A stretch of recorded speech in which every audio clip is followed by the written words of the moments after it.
tersangka memukul, membabi buta.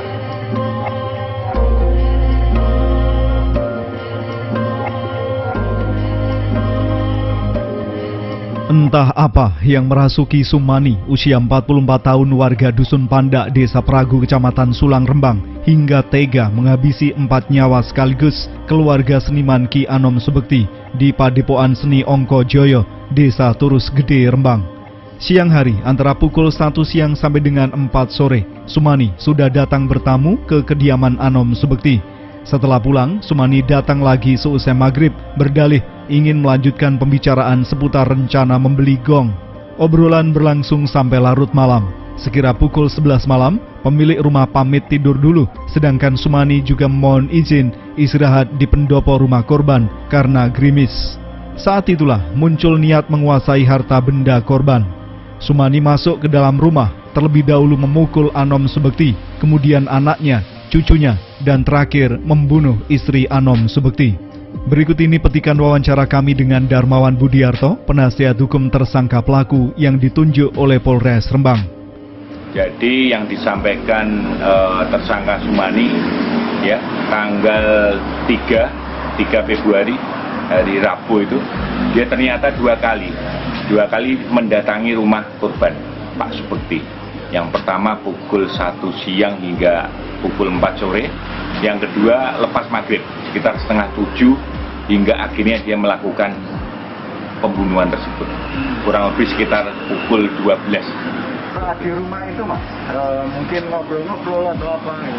Jadi kedatangan Sumani yang pertama ini terkait dia mendapatkan aspirasi pembelian gamelan karena pertemuan yang pertama tadi mulai pukul 1 sampai 4 belum selesai, akhirnya dilanjutkan malam lepas maghrib. Kedatangannya pun juga ditelepon untuk yang kedua, ditelepon oleh korban. Akhirnya dia mendatangi rumah korban pukul setengah 7. Kok lama sekali sampai malam mas?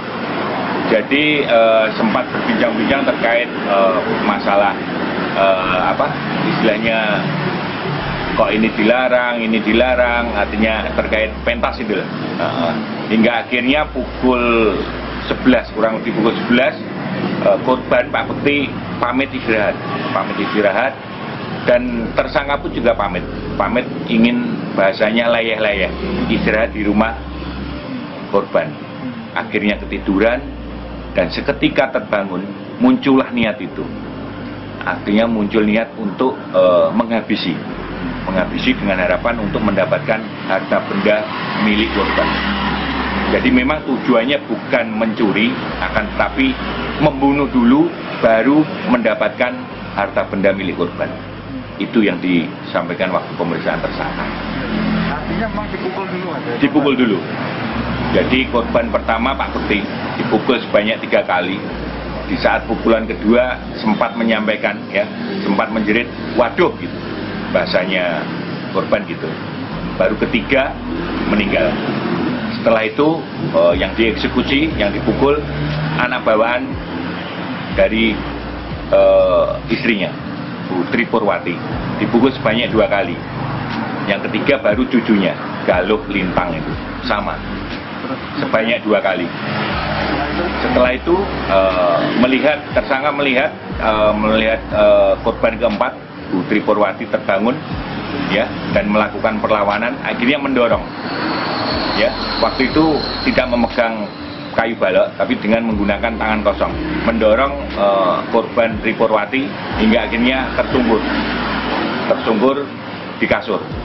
Akhirnya sempat melakukan penganiayaan dengan memukul, akhirnya keluar darah banyak, untuk meminta tujuannya untuk meminta agar korban Tri Purwati menunjukkan harta benda, artinya perhiasan maupun uang. Karena kesal tidak mengaku, dengan terpaksa akhirnya tersangka memukul, membabi buta berulang kali, mungkin lebih dari 5 kali.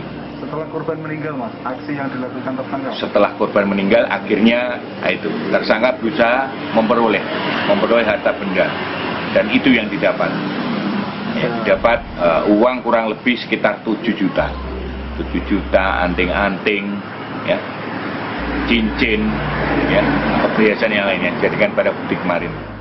Tersangka pelaku pada Selasa sore 16 Februari 2021 sudah boleh keluar dari Rumah Sakit Umum Daerah RSUD Dr. R. Sutrasno Rembang. Dengan dikawal aparat kepolisian, tersangka dibawa menuju Mapolres Rembang untuk proses penyidikan lebih lanjut.